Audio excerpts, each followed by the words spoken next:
to my love. And now, a very special edition of The Shannon Knight Show with host Casey Armstrong and Shannon Knight, dedicated to the life and legacy of Kristen Fay-Wilson and her organization, Options for Life.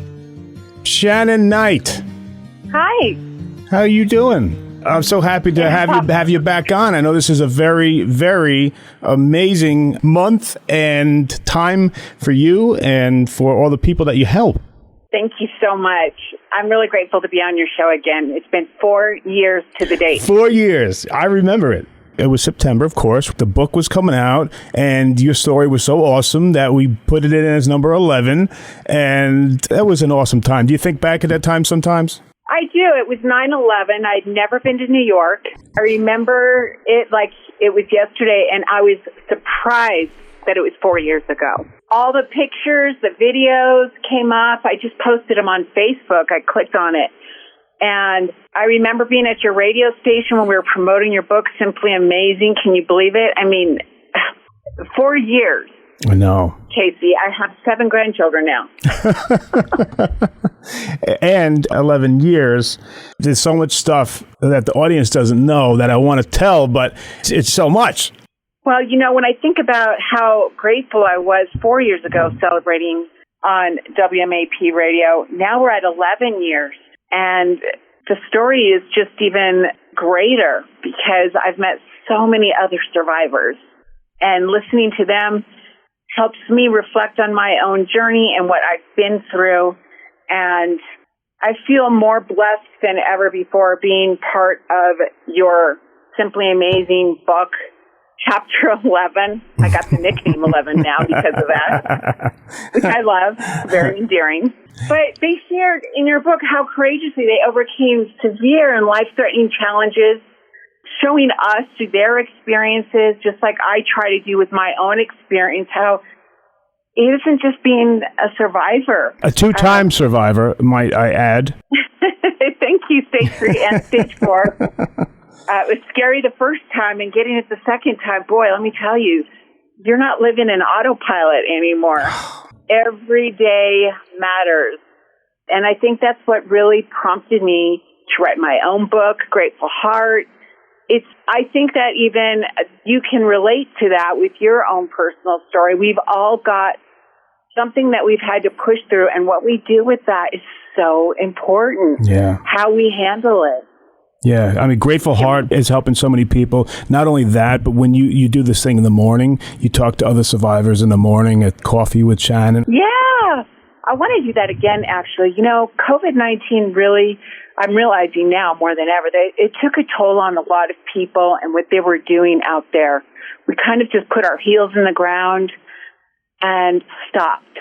The world, it just kind of stopped for about 2.5 years.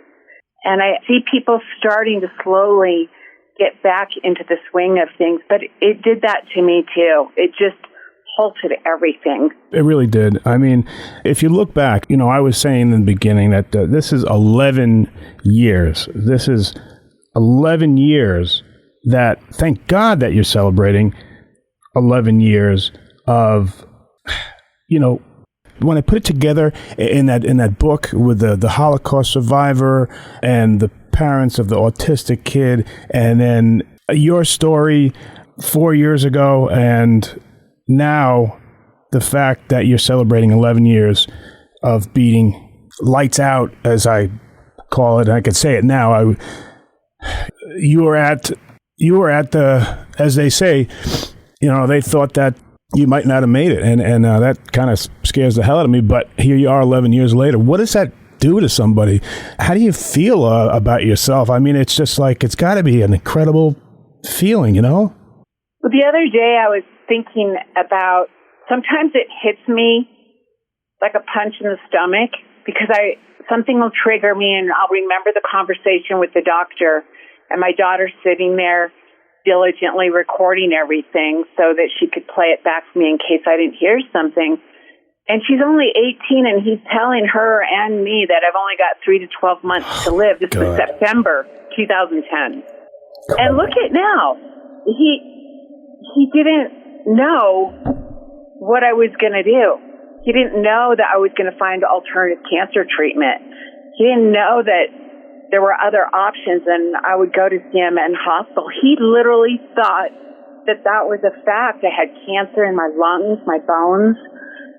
So in his mind and with his profession, that really was the truth to him. Yeah. That's it. Lights out, like you said. Right. Lights out. There's so many things I want to ask you, but let me just ask right now, if you can, take me back to the present about what's happening with you now and in the last 4 years since that last interview played over there. There's a lot that's going on. And, is Shannon helping people? Oh, yeah, I guess she is.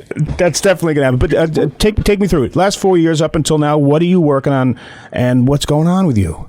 Well, as you know, 11 years of survivorship and realizing how precious my life was when I was told I only had 3 to 12 months to live. So in the last 4 years, like I said, I've gotten through the last 2 years just listening to people trying to raise money in a very creative way because they couldn't have public events. COVID-19 had people on lockdown and they couldn't gather together to hold these big events that would help raise money to save their life. Mm-hmm. So in the last 4 years, I've gotten married. Yeah, I love that guy. You've met him. You like him. He's awesome. Really good guy. And we're going to be selling our 3rd year of marriage in December. Nice. I have 7 grandchildren now. So Grandma's saying hello to Maddox, Emmy, Holly, Hudson, Liliana, Madeline, and Jack. And I don't know if you remember, but Liliana was born. She was born on my birthday, right? Yeah, I remember. Yeah, I do. This is awesome. It was really great. It was really great for all of us. And so I look at first of all, 7 grandchildren. In 2010, when I was told I wasn't going to live, and they gave me 3 to 12 months, I didn't have any grandchildren. Wow. So to know that all of this that took place, getting married, having grandchildren, the blessings, I can't be grateful enough, Casey. Mm-hmm. So I've been helping through Angels for Shannon, individuals, women who contact me, how to raise money for their own cancer treatment when there's no options left for them and they can't do chemotherapy and they're told the same thing I was told, is that there's nothing else can be done. Angels for Shannon, just go to ShannonKnight.com. Everything's there. Teaches people how they can creatively raise money to fight for their life and pay for that treatment that their insurance won't cover. With fundraising and opportunity that you have taken full on like you always do. Can you talk about Kristen Fay-Wilson and about what's going on with that? Options for Life Foundation's co-founder, Kristen Fay-Wilson, was an extraordinary woman who would have been a perfect interview, by the way, for either of your books. Kristen became inspired to start the Options for Life Foundation through the experience of her own cancer battle. Even though Kristen lost her battle, she's left a beautiful footprint of love that is making an extraordinary impact on the lives of people today, going through the same thing she went through. Options for Life Foundation is a nonprofit organization dedicated to helping individuals who are qualified to receive funds needed for cancer treatment that insurance won't cover, holistic medicine. Right. They have a hardworking volunteer staff that will not give up on Kristen's dream. She lost her battle in 2012, but I feel so blessed and honored to be among those volunteers. So I got a hold of Options for Life, Mary Fay, her mom, because of someone who was applying for funds to their organization. And the woman contacted me to learn more about the treatments I did at CMN Hospital, where I went for the integrative cancer treatment. And this is when I met the extraordinary woman, Mary Fay, from Options for Life Foundation. It was about 5 years ago when we met on the phone. And the story of their daughter, Kristen, touched my heart so deeply because I have a daughter, and I can't help but imagine what that must have been like. heartbreaking. I mean, I was just so amazed to learn more about their organization. I had no idea something like that even existed.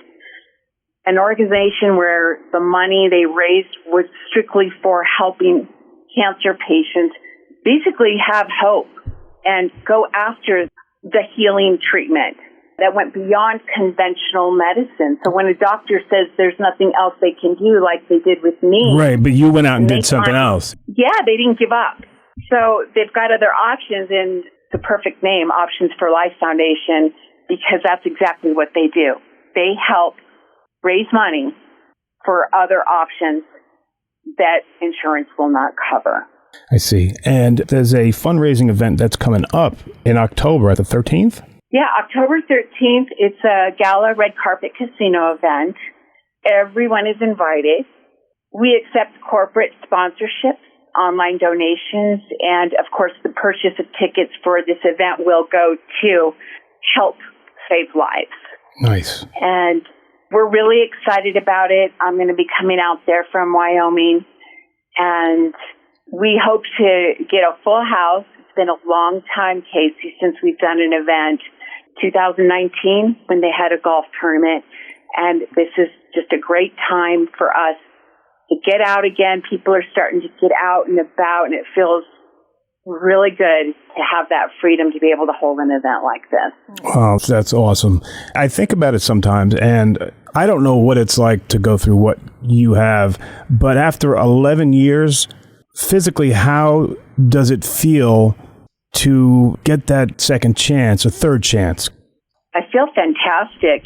Everything that I do, whether I'm swimming, my husband and I go swimming, every breath I take, I just can't take it for granted. And I think about how I can't help but think of the people, especially with this foundation, Options for Life Foundation, with the people who were so deserving to heal like I did, who Kristen Fay-Wilson was a beautiful, thoughtful, compassionate woman. She was a precious sister to Mary Beth, a beautiful daughter to her wonderful parents, Richie and Mary Fay. When you talk to any of them, they always speak of her compassion and love for her family. And to hear of her rare type of cervical cancer and what she went through, I just know that she deserved to live just like I did. So I kind of go through a little bit of celebrating and guilt at the same time. I can't help it. I can't help it. When you hear how beautiful her heart was, I'd love to share a little bit about her if I could. Please, I'd love that. Thank you. Kristen, when she was diagnosed in 2008, like I said, it was a very rare type of cervical cancer. She went through major surgery and some very extensive testing and learned this is a good reason why this organization is so important. She learned that her cancer was resistant to chemotherapy. Oh, my God. Now, think about that for a minute. When you get tested, when you get your tumor tested against all these different treatments and it's resistant to chemotherapy, the only thing that is covered out here in the United States is chemo, radiation, and surgery and some other drugs, hormone blockers. So even though her surgery was a success and she was deemed cancer-free, she still wanted to find healing therapies to strengthen her immune system. We know about being in remission. We know how it can come back. But unfortunately, her insurance didn't cover any of the treatments that she wanted to do where her body would have actually responded to the treatment. Chemo was out. It was out of the list of treatments she could do. Wow. Medical claims were being rejected. Bills were adding up. PET and CT scans, other radiology testing were declined by her health insurance. And this happens to a lot of people. They're the ones that contact me. So her parents went all around the world to find other healing therapies, even Germany. There wasn't a thing they wouldn't do for Kristen. Mm-hmm. And Kristen always expressed gratitude to her parents for helping her with the medical bills financially, which really hit Kristen's heart. When she was in remission, she got married, celebrated her first wedding anniversary, And she never lost sight of those who were less fortunate than her. In fact, her heart just expanded more and more because that's the kind of woman she was. She shared her vision, her mission of what she wanted, her dream for Options for Life Foundation. And it was her desire to help others who were less fortunate than herself. And think about that. I've talked to a lot of people, Casey, where they're sick, whether it's cancer or something else, and it's not wrong to be very self-involved during that time. You're hurting, you don't feel well, and you're sick. Of course. But Kristen was different. It lit a fire in her heart. And she began one day, she sat around the kitchen table with her family and planted that seed. And when she shared with her family that she wanted to start Options for Life Foundation so that she could help those who were less fortunate than her financially to be able to get these treatments that our health insurance doesn't cover, it seemed like an enormous undertaking to the family, but nothing deterred her from her mission. Even 6 months later, when she was diagnosed again with a cancer recurrence and had to fight for her life again, it didn't deter her at all from her mission. It only emboldened her more to undertake the task of starting the Options for Life Foundation, which reminds me so much of why she would be a perfect guest on. I was just thinking, Shannon, like, why wasn't a chapter of it would be awesome? This woman sounds like she should have a series of books. I guess I'm so fond of her because she sounds a lot like someone I know that I'm kind of close with. Just that feeling of helping the other people, even when you are up against some challenges. And that's who you are. I can see why you identify with her. I did, and it's funny because we've talked more.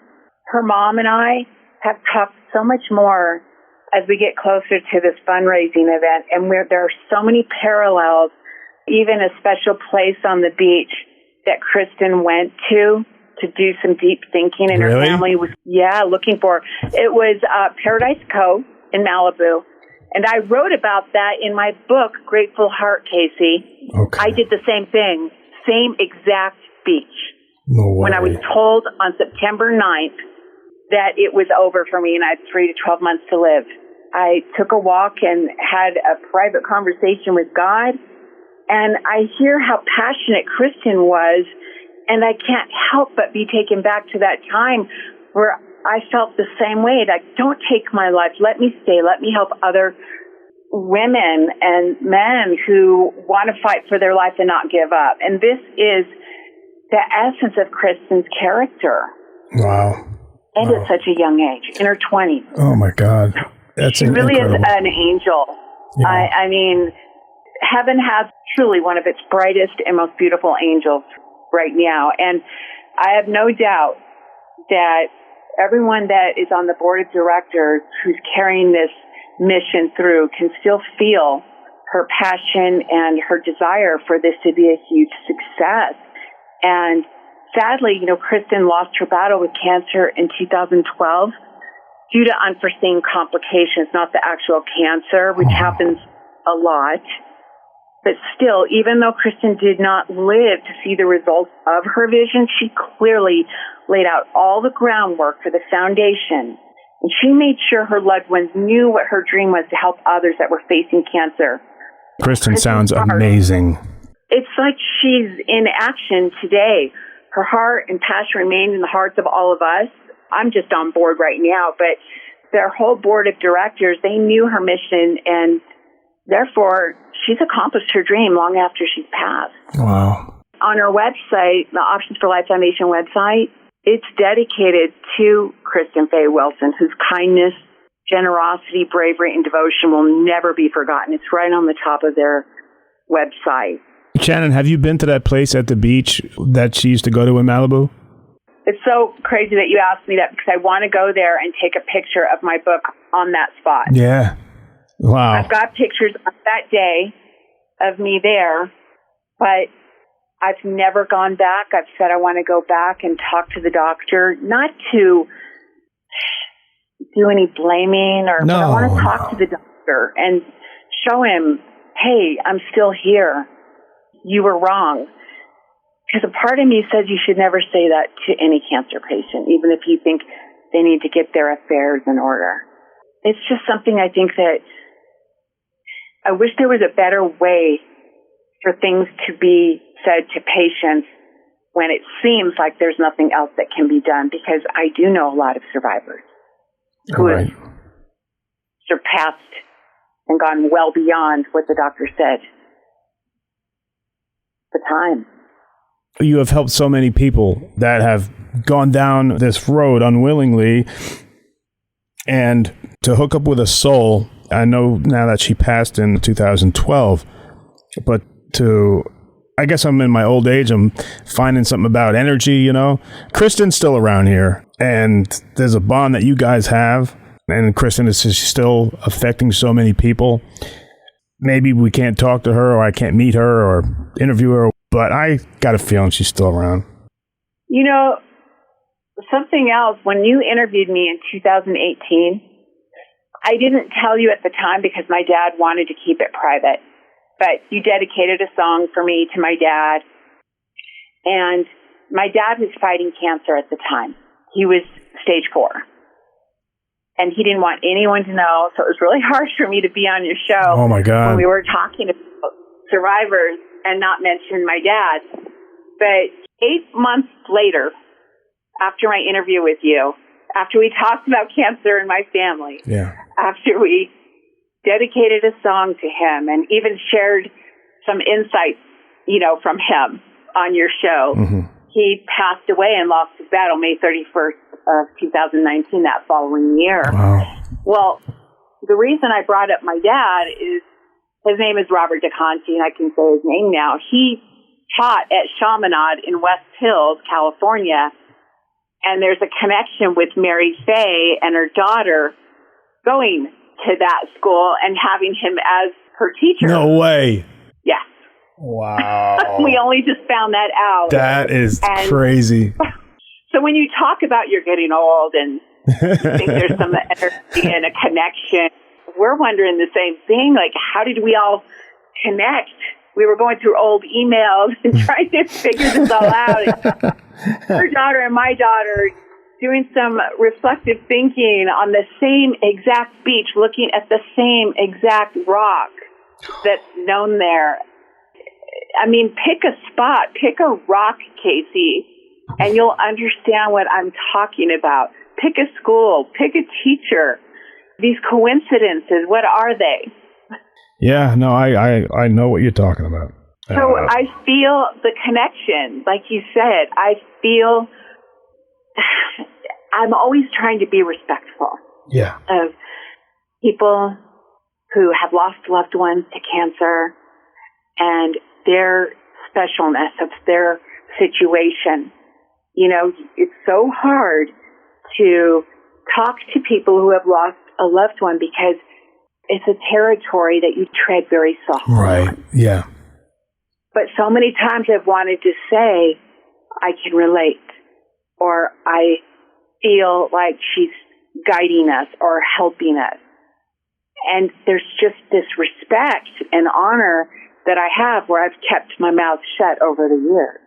That's just the respectful person that you are. Like, I know what you're talking about, not as far as cancer goes, but I've been involved since I lost my best friend to suicide not too long ago. So I've been doing these walks. I did this out of the darkness in the city, and I went by myself. I didn't think I could walk 17 miles, but for autumn, yeah, it felt right. And then when you talk to the people, I know what you mean. You want to be respectful. You don't want to say or think that you might upset somebody, but they're all going through what you are. And Shannon Knight, who has been through this, I don't think there's anything that you could say that would ever upset anyone, because everything you do is from your heart, and all you're doing is trying to help. I know that. Maybe I'm biased because I'm your friend, but that's just who you are, buddy. Yeah, and I'll always be this way. And I believe that this has been going on anyway. When I had stage 3, when I had stage 4, it doesn't mean that I feel that I'm more deserving of a miracle than the next person. That's not true. I just think that we each have our own calling, and we have our own time of when we're going to meet our Maker. And the thing that I've gotten most out of this whole journey of cancer is make the best of each day, give the most, strive to be better than who you were the day before, and forgive quicker, and make your life purposeful. Make a difference. I think of my grandkids, and I think of my son and my daughter. I never would have done the things that I'm doing now if I had not had a diagnosis of cancer. There would be no Angels for Shannon. I did the same thing. I told my girlfriends that when I found out I was going to die. I said, Angels for Shannon was to raise money for me, but I said, at the time I said, when I die, right, you've got to keep this going. You've got to keep Angels for Shannon going so that you can teach people how to replicate what you've done to raise money, and that gives them a chance. And then it ended up, I didn't die. And now I'm helping people for however long I have an opportunity to, till it's my time to go home. Oh, I know that's true. Shannon, can I ask you, how did you first get involved with Kristen's story and with Options for Life? You know, it was very slow. A woman contacted me who was filling out the online application that they've got, and she was interested in going to the same CMN hospital facility I went to for cancer treatment. And I think what happens then is somehow Mary and I connected just to talk about maybe the hospital I went to, because they had a board of directors, a vote of which is the best, candidate for this treatment. Mm-hmm. It's a financial, they have to be pretty transparent about their finances and be willing to share that they really do need the money, because there are a lot of people out there that want the money. So Mary and I just talked, and I really liked hearing her talk about her daughter. And so we would just communicate, and then we were sending each other text messages and emails. And then on my birthday, I would donate. On Facebook, you get to pick an organization. They're an official 501c3 nonprofit organization, which means it's a tax deduction. You can write it off. So anyone who goes there to buy a dinner ticket for the gala that's coming up on the 13th, by the way, it's in Westlake Village in California. Mm-hmm. It's at North Ranch Country Club, 4761 Valley Spring Drive in Westlake Village, California. And you can call 818-222-7738 if they want to reserve tickets or become a sponsor. Also, guys, you can go to, I'm going to spell it for you. It's the OFLFOUNDATION.org, or call 818-222-7738. All tickets, scholarship, and donations, they're all tax deductible. The event, again, is Thursday, October 13th, 7 o'clock to 11. And this sounds really cool. I mean, it's called the Options for Life Foundation Annual Gala Casino Night. Yeah. That sounds pretty cool. It's a tournament. There will be a tournament, Texas Hold'em. Oh, dear. Raffle prizes, silent auction, live band, dinner, open bar, music. It'll be a really good time. I'm looking forward to it. It sounds like fun. So anybody can go? Anyone can go. All they have to do is go to the website, and the packages are on the sponsorship event page, and they can pick the gala dinner. They can pick the gala dinner with poker or some of the sponsorship packages, and they can even just donate to help with the prizes for the raffle. Cool. And again, that website, it's Options for Life, so it's OFLFoundation.org. I won't spell it again, but it's Options for Life Foundation. So people can go and they can just buy a ticket to attend. They can make donations. What else can they do, Shannon? Well, they can contact us to find out how they can volunteer or be part of an event. If they go to the sponsor page and look at the list of sponsors, when you become a sponsor, you're on the website, and we're so grateful. And so you're going to be listed on there as one of our donors. Oh, that's so amazing. Yeah, it's a very impressive list. Well, anything to do with you and Kristen and what you guys are trying to do and how you're helping other people. I am so lucky just to having this conversation with you. And it's such a great foundation people should be a part of. And I hope everyone goes. It sounds like a lot of fun, too. Oh, it's going to be a lot of fun. And I think people are ready to do something. I told Mary, people want to get out and have fun again. Look what we've just gone through. This whole world lockdown and not being able to have these fundraising events. I think people are ready to take out that little black dress and high heels and put on a pair of sports jacket and go have some fun with a group of people for a very good cause. Definitely. Hey, Shannon, I wanted to ask you, how is your coaching going? Because if anyone can help somebody, I would believe that you would be more than accredited from going to hell and back. If someone can have a coach like you, I think they're in good hands. Tell me about the coaching. How's it going? I will. It's fine-tuned. When I first started out, it was strictly just about dealing with past trauma that was left unresolved. Mm-hmm. And what I've done since then, when people go to my website, ShannonKnight.com, and click on coaching, I've developed a heart chart. And this heart chart is something I created where you go back into time when your first trauma. I had a lot of trauma in my life. Yeah. So you go back, and people like to measure. They want measurable results, whether it's a PET scan, your blood sugar. We want a number. So I've developed a way to measure where our faith was at, where our self-compassion was, where our fear was, where our faith was, and the final one is our soul purpose. And when you go there, you can see an example of my heart chart. In my younger years, I was kind of living on autopilot.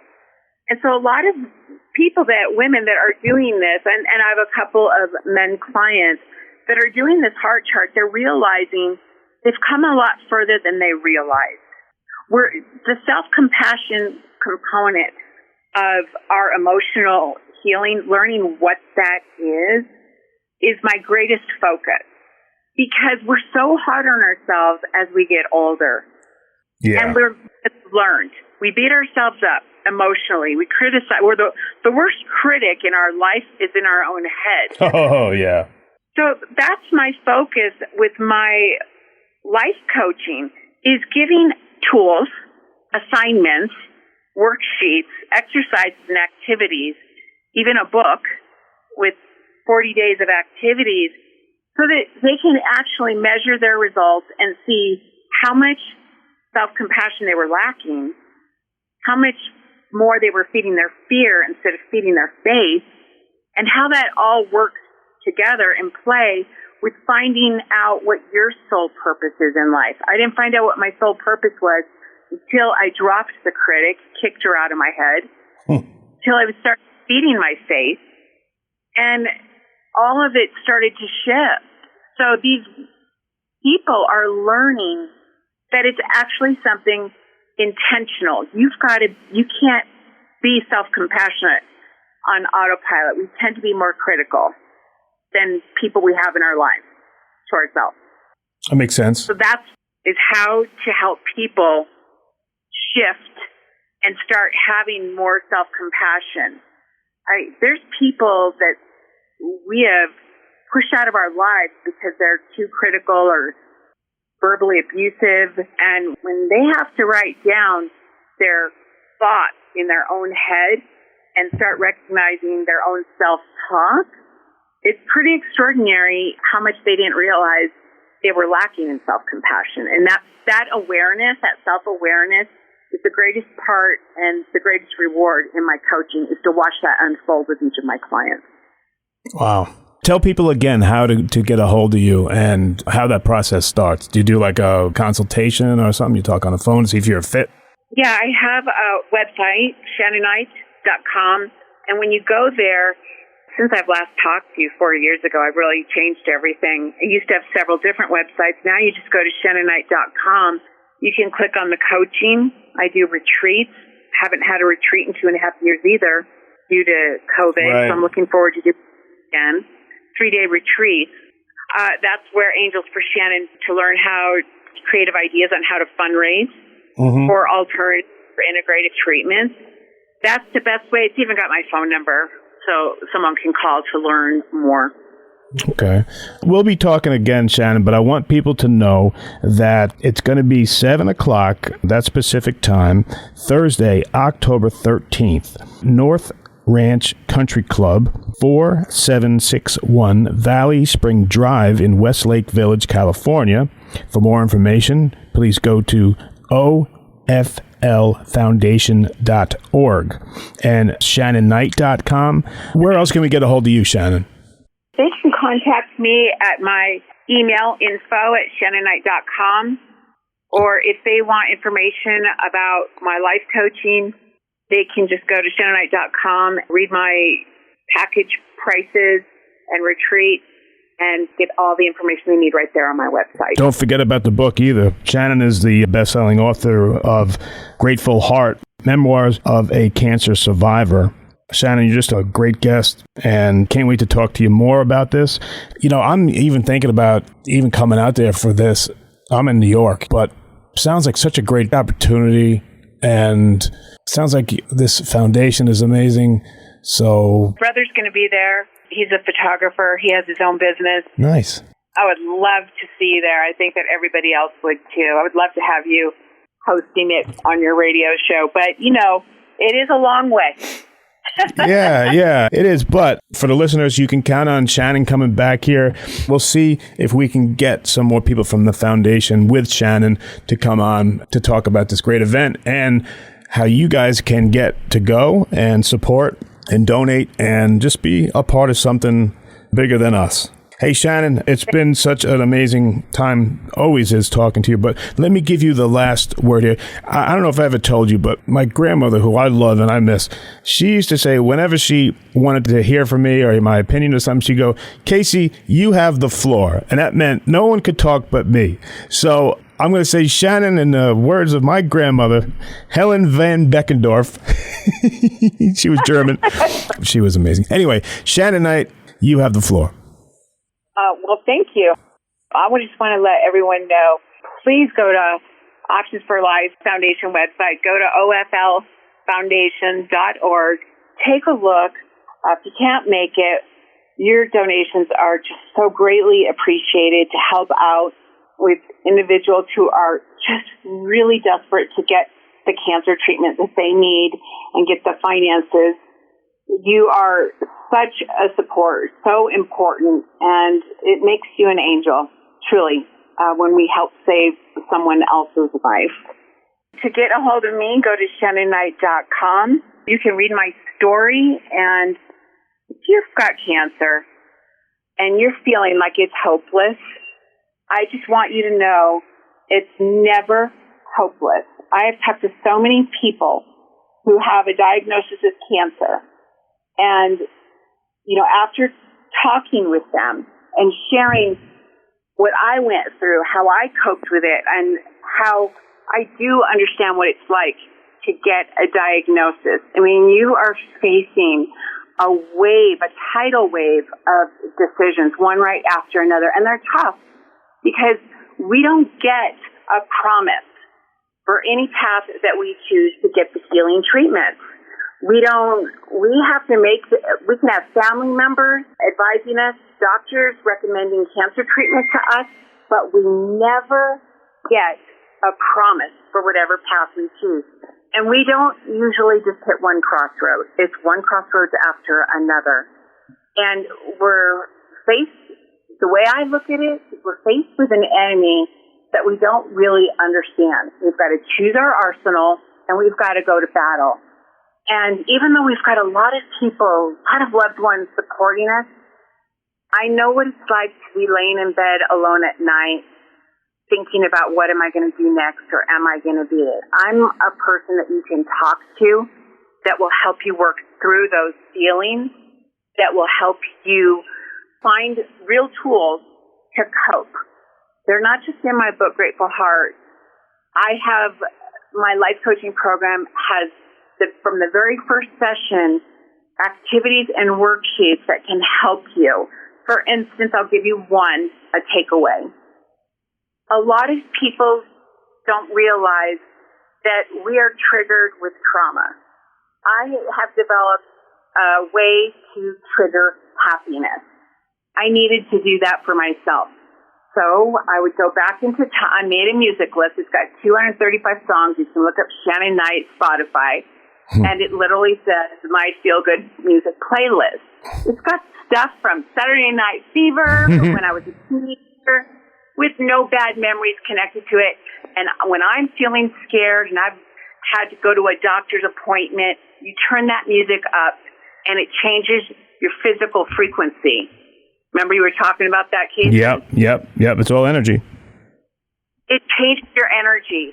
So I have those kind of tools to give out. And so just reach me at ShannonKnight.com, and don't be afraid alone. Reach out. Got it. And last question I want to ask you. If there's something that you could say to Kristen Fay-Wilson, if she was here and you could speak to her and say something, what would it be? First of all, I got goosebumps and tears. I would tell her thank you for sharing her dream and her vision and her mission while she was sick. There are so many people I've spoken to who feel that because they're sick, that their life has no meaning or value or purpose. And on the contrary, she has proven that to be the exact opposite. So I thank you, Kristen, for sharing your dream and your vision when you were going through your own turmoil and facing fear. You still shined a light. You still shared your dream. And because of that, you're alive through all of us in your mission as we all keep that promise and make it come true for you. This has been a very special edition of The Shannon Knight Show with host Casey Armstrong and Shannon Knight, dedicated to the life and legacy of Kristen Fay-Wilson and her organization, Options for Life. I took my love, took it down. I climbed a mountain and I turned around, and I saw my reflection in the snow-covered hills till the landslide brought me down. Oh, mirror in the sky, what is love? Can the child within my heart rise above? Can I sail through the changing ocean tides? Can I handle the seasons of my life?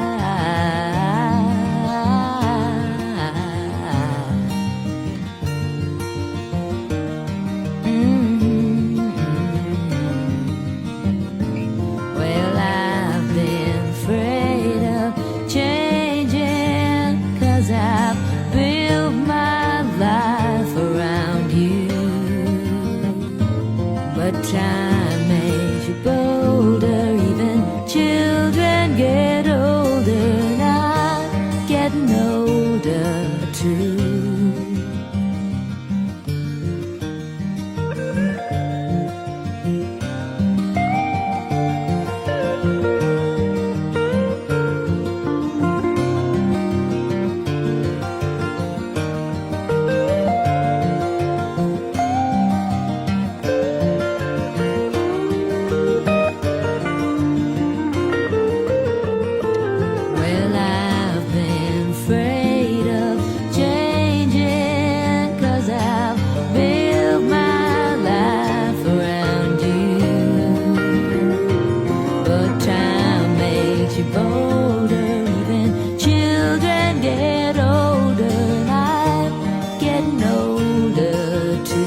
And if you see my reflection in the snow-covered hills where the landslide brings it down, and if you see